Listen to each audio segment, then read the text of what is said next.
Hello student, today I am going to teach this topic staffing. So firstly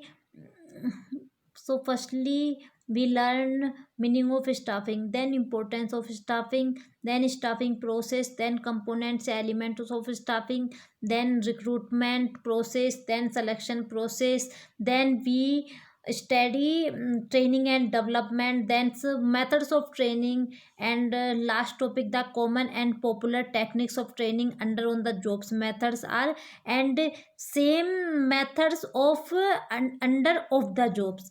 सबसे पहले हम staffing की meaning जानेंगे कि what is staffing. So meaning of staffing: after planning and organizing, the next function of managers is to perform staffing function. Through function, managers fill all the jobs created by organizing function. हमारा जो organisation है, जो हमारी business है, उसके अंदर जितनी भी पोस्ट वैकेंट होती हैं उन सबको फिल करना, उस पर सही बंदे को चूज करना ही स्टाफिंग कहलाता है. देन सपोज एग्जाम्पल, हम स्टाफिंग एक अच्छे स्टाफ के रूप में होनी चाहिए जो हमें जिसको सब चीज़ की नॉलेज हो. अदरवाइज आपके उस बिजनेस में उसे नॉलेज नहीं होगी तो उसकी कोई इम्पोर्टेंस नहीं है. Then suppose example, we purchase a Audi car, but driver, जो हमारा ड्राइवर है उसे गाड़ी चलाना ठीक से नहीं आता, बट जो हमारा मटेरियल है, हमारा बिजनेस है, वो तो अच्छा है, लेकिन जो हमारा स्टाफ है उसे ही फुल नॉलेज नहीं है. तो डेट्स मीन स्टाफिंग, तो वो बिजनेस ग्रोथ नहीं करेगा. तो हमारा स्टाफ को पूरी नॉलेज होनी चाहिए. Then next topic, importance of staffing. Importance of staffing: firstly, filling the roles by obtaining component. Personal staffing function is needed to fill the job position. जो हमारा स्टाफ है उसमें हम पहले हमारी जितनी भी जितनी जो वैकेंसी है हमारी, उनको जो सीटें वैकेंट है उनको फिलअप करेंगे. Then second, placing rights at the right job.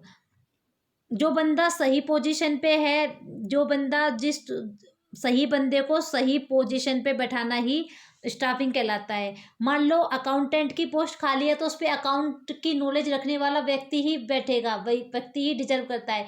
किसी इंजीनियर को हम उस पोस्ट पे नहीं रख सकते. Then growth of enterprises: by appointing efficient staff, staffing ensure survival growth of the enterprises. एक बिजनेस तभी ग्रोथ कर सकता है जब उसमें एक एफिशिएंट स्टाफ है, और वो जब भी उस चीज़ से सर्वाइवल ग्रोथ कर सकते हैं तब उसमें एक फुल तरीके से उसमें स्टाफ का पूरा कंट्रीब्यूट हो. Then fourth, optimum utilisation of human resource. जब आपके पास अच्छा स्टाफिंग है तो आपके जितने भी रिसोर्स हैं उनका ऑप्टिमम यूटिलाइज होगा. देन फिफ्थ, हेल्प्स इन कंपेटिंग ए और बी कंपनी. मीन्स हमारे पास दो कंपनियां हैं, दोनों की कैपिटल कैपेसिटी है जो सेम है, बट लेकिन इनमें अच्छा परफॉर्म कौन करेगी, गुड परफॉर्मेंस कौन करेगी, जिसके पास स्टाफिंग पावर अच्छा होगा. Next topic, staffing and human resource management. Staffing और ह्यूमन रिसोर्स मैनेजमेंट में कितना डिफरेंस है. इसको हम समझते हैं. जो ह्यूमन रिसोर्स मैनेजमेंट है वो बहुत ही वाइडर स्कोप, वाइडर एरिया में है. ह्यूमन रिसोर्स मैनेजमेंट का पार्ट ही स्टाफिंग है. मान लो एक नॉर्मल पर्सन है राम, जिसने अपने इसके 3 बच्चों का नाम है ए बी सी. उनको एक को बिजनेस है, छोटे लेवल का बिजनेस है, जिसने एक को बिजनेस दिया जिसमें ए ने परचेज डिपार्टमेंट संभाला, बी ने सेल्स डिपार्टमेंट संभाला और सी ने मार्केटिंग संभाला. अब ये छोटे लेवल पे बिजनेस है तो ए अपने पर्सनल अकॉर्डिंग उस पर स्टाफिंग नियुक्त कर लेगा. जिसमें ए को चाहिए 4-5 बंदे तो वो कहीं से भी अरेंज कर लेगा. बी को चाहिए, बी का सेल्स डिपार्टमेंट है तो उसमें 20-25 लोग चल जाएंगे, तो बी 20-25 लोगों से खुद से अरेंज कर लेगा उसका.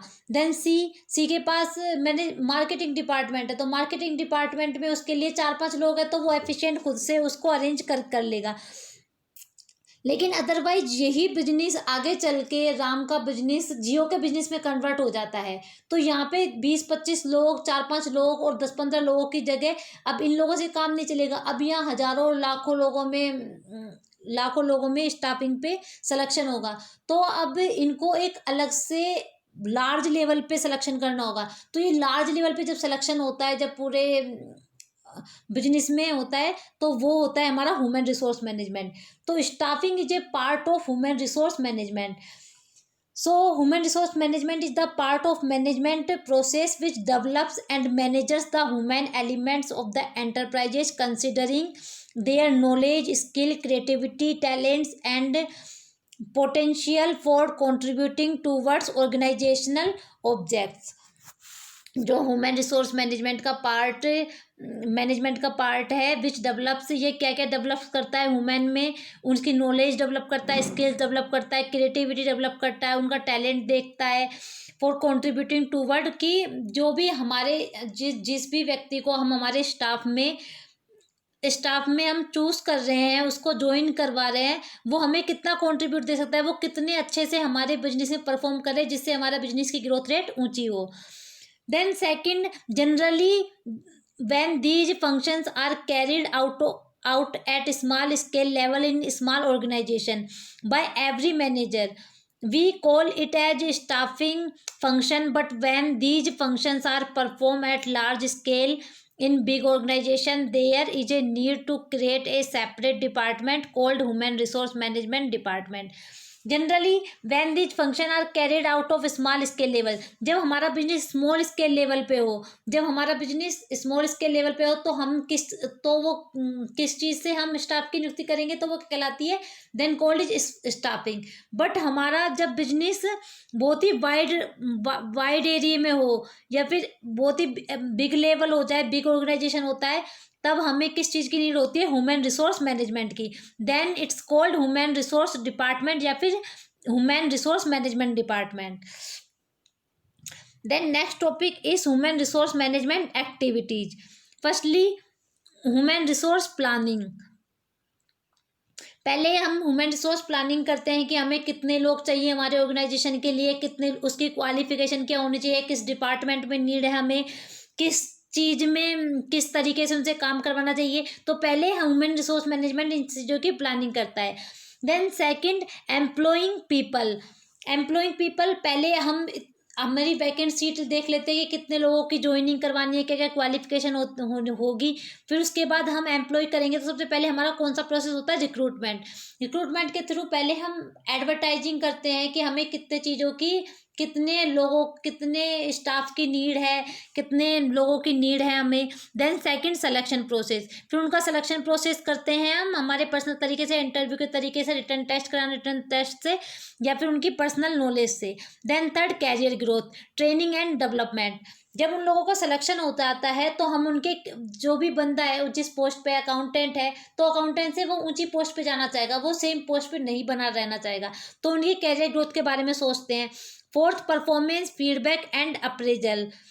जब बंदा सिलेक्शन हो जाता है, जब हम किसी स्टाफ की ज्वाइनिंग करते हैं, तो हम लोग उसकी परफॉर्मेंस देखते हैं, तो उसकी परफॉर्मेंस पे हम फीडबैक देते हैं कि इसने काम कैसा किया है, अच्छा किया है, बेकार किया है, तो हमें अपने रिव्यू देने होते हैं। Fifth, motivation by offering financial and non financial activities. हमारे स्टाफ को हमें टाइम टू टाइम उसे मोटिवेट करना जरूरी है, क्योंकि अगर हम एम्प्लॉय को मोटिवेट करेंगे तो वो अच्छे मन से और काम करेगा। अगर उसकी मोटिवेट हम फाइनेंशियली कर सकते हैं, या फिर नॉन फाइनेंशियल एक्टिविटीज़ के कर सकते हैं। फाइनेंशियल एक्टिविटीज़ में हम उसका बोनस बढ़ा सकते हैं अगर वो अच्छा वर्क कर रहा है, तो नॉन फाइनेंशियल में हम उसे कई चीज़ें, इंश्योरेंस, कुछ सर्विसेज ऐसे प्रोवाइड करा सकते हैं। Six, providing social securities mean हम उसकी फैमिली के बारे में कुछ सोच सकते हैं, क्योंकि अगर वो हमारा एम्प्लॉय है, तो हम उसकी फैमिली के बारे में डिसीजन लेना भी हम लोगों की मोरलिटी है, ताकि हम वो एम्प्लॉय अच्छे से उस ऑर्गेनाइजेशन के प्रति वर्क करे। सेकंड टॉपिक आता है हमारा staffing is referred as a both line as well as a staff activities. Staffing process क्या रेफर करता है हमें, कि हमारा जो भी हमने स्टाफ हमने अपॉइंट किया है हमारे बिजनेस में, वो किस तरीके से अच्छी तरीके से एक्टिविटी हमारे बिजनेस में करे। So next topic, the steps involve in the staffing process. Staffing process में कौन कौन से टॉपिक हैं जो इन्वॉल्व हैं? Firstly, estimate man power recruitment. सबसे पहला कौन सा होता है? Man power recruitment. क्योंकि हमें जब भी हम हमारे स्टाफिंग किसी स्टाफ को अपॉइंटमेंट करेंगे तो हमें उसमें मैन पावर की सबसे ज़्यादा नीड होगी। It's a finding out numbers and types of employees needed by the organisation in future. कोई ऑर्गेनाइजेशन है, उसमें फ्यूचर में कितने कितने स्टाफ की नीड होगी, कितने एम्प्लॉय की नीड होगी, तो उसके नंबर फाइंड आउट करना सबसे पहला estimate man power of recruitment staffing process का पहला स्टेप है। Then second, work workload analysis. This requires finding numbers and types of employee required to perform various job design. Workload में काम का pressure handle करने के लिए, कि हम लोगों का जो काम है उसको प्रेशर हैंडल करने के लिए हमें कितने लोगों की नीड है, किस तरीके से लोग उसे परफॉर्म करेंगे, काम का प्रेशर कितने लोगों से हैंडल हो जाएगा, तो इस तरीके का हैंडल करना वर्कलोड में। Then third, workforce analysis. Work it means analysing existing workforce और employ already occupying the job position and how many of them are overburdened और अंडरबर्डन। वर्कलोड और वर्कफोर्स में कितना सा डिफरेंस है? वर्कलोड के अंदर हम जो एम्प्लॉय हैं वो बाहर से चूज करते हैं, जबकि वर्कफोर्स के अंदर जो हमारे एम्प्लॉयज होते हैं वो पहले से हमारे ऑर्गेनाइजेशन में काम कर रहे होते हैं। बस हमें ये देखना होता है कि उन्हें कौन सा काम किस तरीके से किस वे में करवाना है। फोर्थ आता है हमारा companion both to find out recruitment. जब हमारा वर्कलोड के अंदर हम न्यू एम्प्लॉय चूज करते हैं कि हमारा जो है जितना भी अंडर स्टाफिंग नहीं होना चाहिए, हमारा जो स्टाफ है वो सफिशिएंट स्टाफ होना चाहिए। एंड वर्क फोर्स में कि हमारा अंडर तो नहीं है, तो अगर अंडर है तो हमें रिक्रूटमेंट करनी पड़ेगी। तो इन चीज़ों की कंपेयर करके हम लोग क्या करते हैं, रिक्रूटमेंट निकालते हैं कि हमें कितने एम्प्लॉय की नीड है। फिफ्थ आता है एंड सेकंड टॉपिक आता है हमारा recruitment search for qualify people. It helps to the process of including the part to apply for the job in the organization. The manager tries that more and more people should apply for job so that the organization can get more choice and select better candidate. Recruitment में क्या होता है? Recruitment में हम लोग चाहते हैं कि हमारे कंपनी में ज़्यादा से ज़्यादा एम्प्लॉय हम ज़्यादा से ज़्यादा एम्प्लॉय एप्लीकेशन दें, हमारे कंपनी में आए ज़्यादा से ज़्यादा, ताकि हम एक अच्छा और फ्रेश टैलेंट ढूंढ सके। क्योंकि कोई भी कंपनी है उसमें अगर कम लोग आएंगे तो हम लोग उसमें से चूज ही नहीं कर पाएंगे, तो ज़्यादा से ज़्यादा लोग अप्लाई करेंगे तभी हम एक फ्रेश टैलेंट ढूंढ पाएंगे। सर्च फॉर क्वालिफाई पीपल हम सर्च करते हैं तो हम चाहेंगे कि जो अप्लाई करने वाले हैं वो ज़्यादा से ज़्यादा अप्लाई करें। जैसे कोई कंपटीशन होता है बैंक किसी भी फील्ड में, तो उसमें क्या करते हैं लोग ज़्यादा से ज़्यादा अप्लाई करते हैं, लेकिन सिलेक्शन कितने लोगों का होता है? बहुत ही कम लोगों का, क्योंकि जो ऑर्गेनाइजेशन है उसे सफिशिएंट क्वालिफाई पर्सन चाहिए अपने ऑर्गेनाइजेशन को चलाने के लिए। सिक्स प्रोसेस आता है हमारा selection. It refer to choosing the most suitable candidate to fill the vacant job position. The selection is done through a process which test interview etcetera. It refer to choosing the most suitable. जो selection होता है ये क्या refer करता है कि इसमें हम जो भी हमारे रिक्रूटमेंट के थ्रू जो पर्सन आए थे उन लोगों में से सबसे मोस्ट सुटेबल कैंडिडेट कौन है उस जॉब के लिए, उस बंदे का सिलेक्शन करते हैं। The selection is done through a process which test interview etcetera. जो सिलेक्शन है उसके लिए हर ऑर्गेनाइजेशन के अलग अलग प्रोसेस होते हैं, किसी में टेस्ट, किसी में interview. Then first to select the best among available. जितने भी हमारे पास रिसोर्स हैं, एम्प्लॉय हैं, उनमें से सबसे ज़्यादा बेस्ट कौन सा है। To make select candidate realise that how seriously things are done in the organisation. जो पर्सन है, बहुत सारे लोग हैं जिसका सिलेक्शन हुआ है, उस पर्सन को ये रियलाइज होना चाहिए कि वो बहुत सारे लोगों में से सिलेक्शन होके आया है, बहुत सारे लोगों में सिलेक्शन हुआ है, तो उसमें कुछ बात है, तो उसे इस ऑर्गेनाइजेशन में इसलिए चूज किया जा रहा है, तो उसके भी कुछ ड्यूटी या फिर ड्यूटीज होते हैं, तो उसे इस ऑर्गेनाइजेशन के साथ बहुत लॉयल्टी के साथ वर्क करना है, इस ऑर्गेनाइजेशन को अपना फुल कंट्रीब्यूट करना है। Then 7, placement and orientation.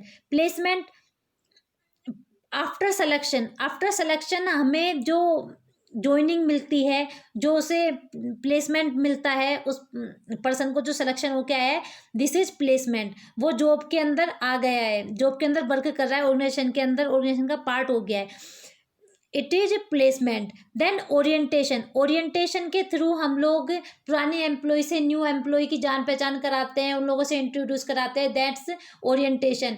Because जो न्यू एम्प्लॉय होता है उसके अंदर बहुत सारे डर होते हैं कि मैं न्यू एम्प्लॉय हूँ, मेरे को काम नहीं आता, ये लोग अच्छे से वर्क कर रहे हैं, तो उसे बहुत सारी प्रॉब्लम्स होती हैं, इन सब की हेजिटेशन दूर करने के लिए उसका ओरिएंटेशन करवाया जाता है। 8 पॉइंट, ट्रेनिंग एंड डेवलपमेंट। आता है हमारा next topic, training and development. किसी जो पर्सन सिलेक्शन होके आया है उससे हम फिर न्यू होता है तो उसे ट्रेनिंग दी जाती है, ट्रेनिंग देने के बाद वो पर्सन अच्छे से उस वर्क को करेगा ताकि वो उस ऑर्गेनाइजेशन के लिए अच्छे से अपना वर्क कर सके, और उसे उसकी ट्रेनिंग हम it to improve the competence of employ and to motivates them it is necessary to provide training, उसको ट्रेनिंग प्रोवाइड कराते हैं, development opportunities for employ so they can reach to top and keep improving their skill. Training और development के through वो अपनी skills और develop कर सकता है और इम्प्रूव कर सकता है ताकि वो एम्प्लॉय अच्छे से ऑर्गेनाइजेशन में अपना वर्क कर सके। देन फर्स्ट आता है इसमें परफॉर्मेंस अप्रेजल। किसी एम्प्लॉय को हमने हायर किया है तो हमें जैसे वो वर्क करता है तो उसकी परफॉर्मेंस हमें देखनी पड़ेगी, परफॉर्मेंस देखेंगे, परफॉर्मेंस देखने के बाद अगर वो अच्छा वर्क कर रहा है तो हमें उसे अप्रिशिएट करना चाहिए, अगर वो थोड़ा कम वर्क कर रहा है तो हमें उसे एनालाइज करके उसे बताना चाहिए कि तुम्हारी कमी यहाँ पर है, ताकि वो उसे नेक्स्ट टाइम उसे इसका इम्प्रूव कर सके। Then second, promotion and career planning. एक ही पर्सन, जिस पर्सन का सिलेक्शन हुआ है क्लर्क की पोस्ट पे हुआ है, तो वो क्लर्क की पोस्ट पे नहीं रहना चाहेगा बहुत सालों तक, तो वो अपना प्रमोशन लेके कुछ और ऑफिसर बनना चाहता है, उस ऑफिसर के बाद वो कुछ और ऑफिसर बनना चाहता है, मींस प्रमोशन, उसका प्रमोशन होते रहना चाहिए। एंड कैरियर प्लानिंग, वो अपने कैरियर की प्लानिंग करके चलता है कि 5 साल बाद मुझे क्लर्क से पीओ बनना है, पीओ से मुझे एसओ बनना है, तो वो एक अपने माइंड में अपने कैरियर की प्लानिंग करता रहता है। Compensation, time based and performance based payment.